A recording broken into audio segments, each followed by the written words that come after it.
Sir, You are not. Abhay, please continue. yeah, sir, am I audible, sir? Yes. Yes. Yeah. Thank you, sir. Thank you for your kind words. And now we'll discuss the topic about the basal insulin, timely concepts, advances in the basal insulin therapy.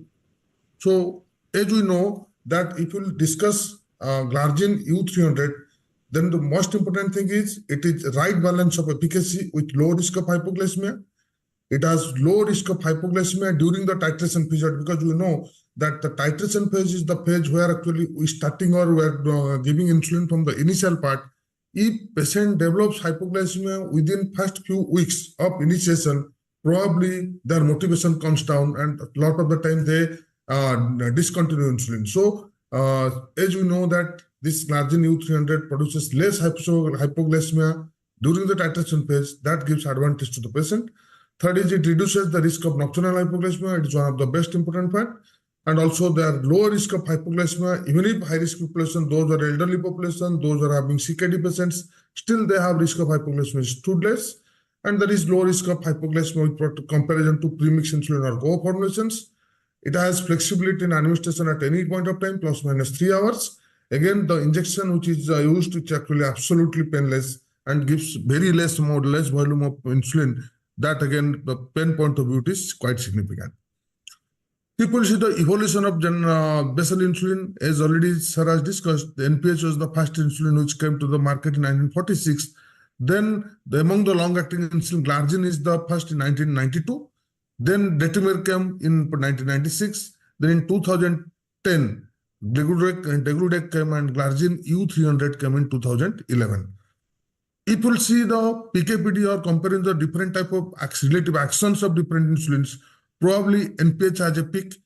And if we'll compare NPH versus Detemir, probably the peak is less and the effect is close to 24 hours. So it's absolutely not truly 24 hours, but close to 24 hours in Detemir. If we'll compare Detemir with Degludec, probably it is truly basal, that is absolutely peakless insulin, and the effect is remaining more than 24 hours. Same thing is happening with Glargine U300, which is absolutely peakless insulin with particularly having a effect for more than 24 hours. If we'll see what is this compared Glargine, we will compare between Glargine 300 versus 100. The advantage is in 300, you are reducing the volume up to 1/3. That means the total volume is 1/3 of the Glargine U100. Since it is giving very compact and the area is very small, so the absorption will be very, very slow from that part. And again, we know that since the absorption is very slow from the subcutaneous depot, then it produces very actually slow onset of action and truly effective insulin duration for 24 hours. What are the advantages? Once we are shifting to that, the advantages is it has full day recovery. It is given once daily injection. It reduces hypoglycemia. It reduces weight gain. It has better adherence. It improves quality of life and patient satisfaction. And again, dosing independence of meal time, because as we have discussed, it is almost actually plus minus 3 hours you can give once you are discussing about Glargine U300. Again, what are the reasons? What are the advantages? It is stable and prolonged PKPD profile, quite effective up to 24 hours. There is besides having dosing flexibility of plus minus 3 hours. There is low risk of nocturnal hypoglycemia as well as 24-hour anytime hypoglycemia. Then there is lesser fluctuation and even if more even distribution in the pharmacokinetics and pharmacodynamic profile. It has lesser weight gain. When we are giving this injection, the injection force in the pen is too less. It is very lesser force, and it is available both as a disposable and also reusable pen. So these are the certain advantages of particularly Glargine U300 when we are discussing or prescribing to the patient. We have a lot of ample of data. If you see PKPD studies already is there, and RCTs, addition is from 2 to addition is actually RCTs.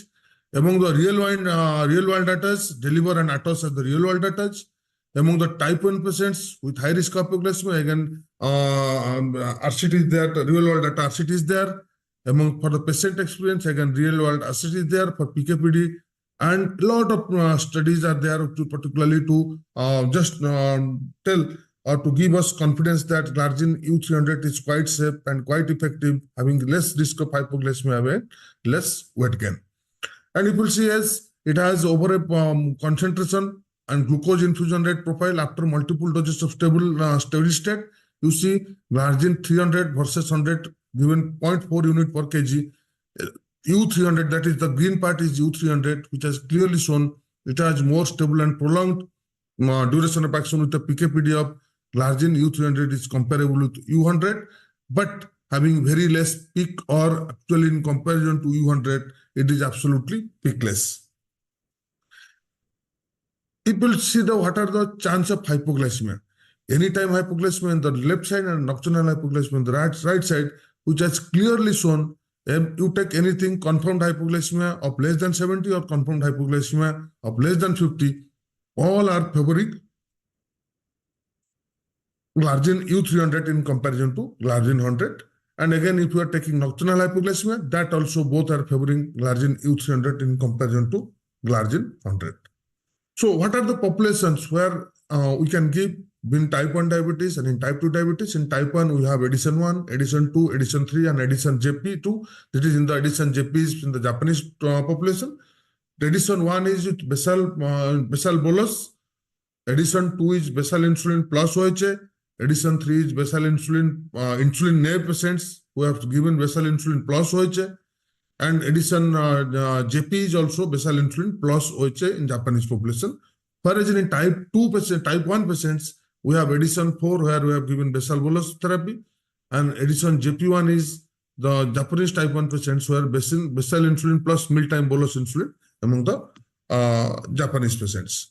So what we have found, all those studies has clearly shown that it will take over a period of 12 months in comparison to glargine, the weight gain is less, or there is a 400 gram less weight gain in glargine U300 in comparison to glargine 100.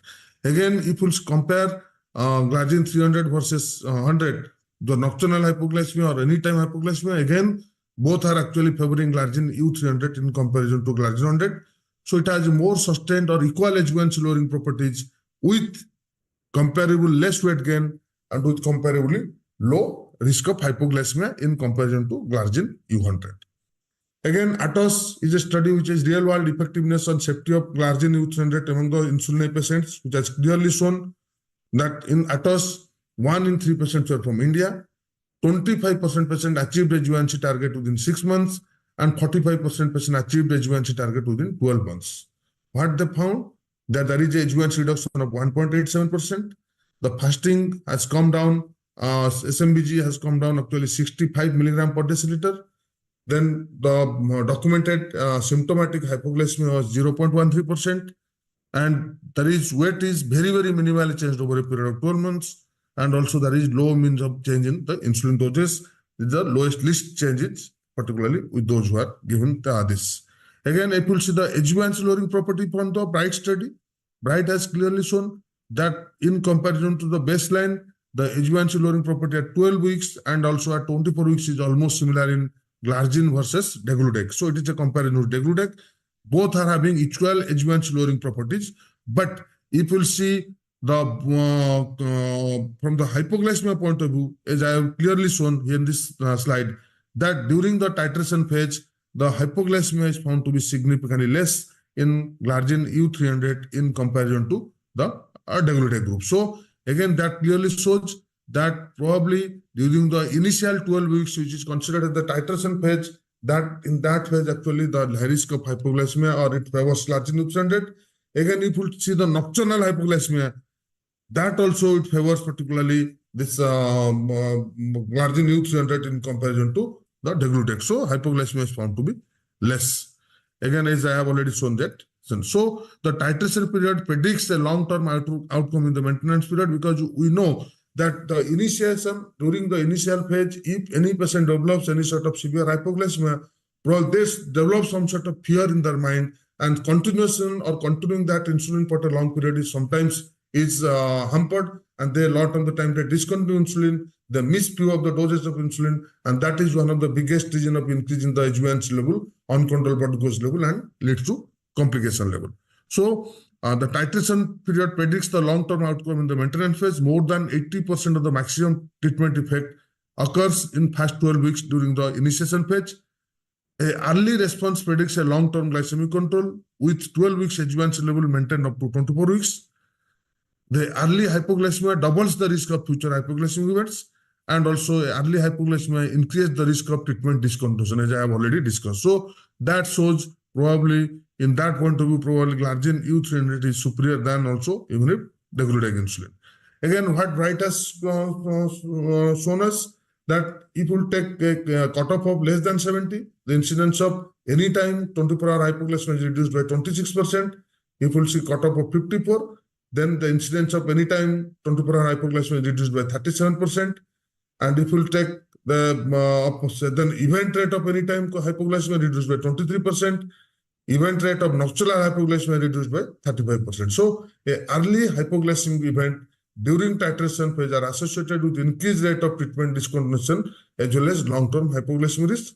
And glargine U300 offers that benefit of less hypoglycemic events during the initial 12 weeks, and that actually ultimately translates with increase in the blood, in better blood glucose control and improvement in the HbA1c level.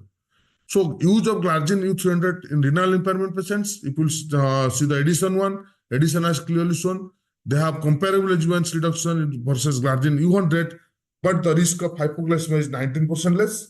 Again, Deliver has shown comparable HbA1c versus glargine U100, but the 27% less hypoglycemia. But Bright has shown that effective HbA1c reduction across eGFR of different groups in comparison to degludec 100 without increasing the risk of hypoglycemia. And Atos has again shows the risk of hypoglycemia is very, very less, but the reduction of HbA1c is up to 1.9%, which is quite significant among the CKD patients. So in the renal impairment patients, particularly glargine U300 is found to be quite safe. Again, use of glargine in the elderly patients, again, another high-risk patients, Edison has shown comparable HbA1c reduction with 18% less risk of hypoglycemia. Atos has shown a robust HbA1c reduction up to 1.8% over 12 months with a very low incidence of hypoglycemia. Bright, greater HbA1c reduction with comparable risk of hypoglycemia with degludec 100. Deliver is showing comparable HbA1c reduction with glargine U100 with a 48% lower event of the hypoglycemia, and that is the important thing what actually has shown from the elderly point of view. So again, let us see glargine U300 versus premixed insulin. This is a RCT of insulin-naive adults of type 2 diabetes who were inadequately controlled with OHA, received either glargine U300 or premixed insulin. They have taken from the systemic literature reviews. Close to 6 RCTs who is taking to 3,300 type 2 diabetic participants either given glargine U100 or premixed were eligible for this actually for this study, and to comparing this study compared to the premixed insulin in this study. So what they found that glycemic improvement and body weight changes versus premixed insulin. If you see the HbA1c is 0.13 better reduction. If you see in final insulin dose, it is 1.31 more units is required. And if you see the weight gain point of view, there is a weight loss occur in comparison to premix. There is 400 gram less weight gain in particularly glargine group in glargine U300 group in comparison to the premix group.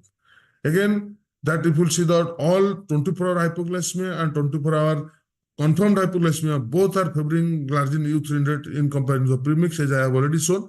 So this is the thing what I have clearly shown. The incidence rate and event rate both are found to be significantly less in particularly glargine U300 group in comparison to the particularly in the their premix group. Again, here in this study, glargine U300 was actually compared with particularly IDEGASP. This is again the RCT insulin type 2 diabetic patients not controlled with OHA. They received either glargine U300 or IDEGASP, and they have taken from the system review. And this meta-analysis was conducted, and what they have shown that HbA1c is almost similar. There is in both the groups, there is no differences there. The final dose of insulin, again, there is similar. There is no differences there with a p-value of 0.4. But that is the beauty that despite of similar HbA1c reduction, Despite of equal amount of dosing of insulin, still the weight gain is higher in idogas group in comparison to glargine U300 group, or in glargine U300 group gained 1.3 kg less in comparison to the idogas group. So it seems that actual weight gain is found to be significantly less with this idogas group. Again, this is the study all 24-hour hypoglycemia, 24-hour, all 24-hour hypoglycemia, and also nocturnal hypoglycemia. If we take together, probably the event rate will be different for particularly glargine U300 point of view. Again, glargine U300 and idogas, the low risk of anytime and 24-hour confirmed hypoglycemia. Its efficacy was clearly shown that among the insulin patients of type 2 diabetics who are inadequately controlled on OHA, commencing glargine U300 shows a comparable HbA1c reduction with a significant less weight gain and lower incidence of any time of or confirmed hypoglycemia compared to the idogas group. Again, glargine U300, if you see the CGMS or TIR, then this is the studies ascites type 1 diabetics, in range, one care, glargine U300 versus idogas. Then we have ample of studies which has clearly shown that, particularly from the CGMS point of view or time in range point of view, they are also quite beneficial, or they gives a significant chunk of people to remain in TIR range. And again, the dosing flexibility point of view, as I have already told, there is a plus minus 3 hours of dosing schedule there. Despite a schedule of 6 hours gap, still the PKPD is well maintained within there is no difference, even if we are giving the same time or there is a gap of up to plus minus 3 hours, same level is being maintained in the blood. And again, from the pregnancy update, that Levemir is update in India, is particularly the pregnancy point of view. Levemir is given in 2022. Treatment with Levemir can be considered during pregnancy if clinically needed. From the Lantus point of view, Lantus can be used during pregnancy if clinically needed. Tresiba, again, this is the recent level of update that from 19 to 123, 1 year back, that the treatment with insulin degludec may be considered during pregnancy if clinically needed. And from the Toujeo point of view, again, Toujeo can be used in pregnancy if clinically needed. So again, as we have clearly discussed from the pregnancy point of view, all Levemir, Lantus, Tresiba, and Toujeo all can be safely used in pregnancy, as from the mandate from particularly our country. And as I have already discussed, the device is quite easy to handle, and force what we usually classically give during the injection is too less, and that actually makes the person feeling a sense of easiness in while using this. And it is a dedicated cartridge of 450 units. So cartridge is pre-assembled in the cartridge holder. Clear-cut dosing display will be there, and it is a simple dose delivery, that is short dial extension, less injection force, non-rotation dose button with injecting, and 5-second holding time is for particularly this this pen. So summarizing my topic, it is effective and sustained glycemic control is utmost important. It is safe during titration and maintenance phase. There is lesser overall and nocturnal hypoglycemia. Weight gain is very minimal. It has a stable and prolonged action, and also it has a flexible dosing up to plus minus 3 hours. Thank you.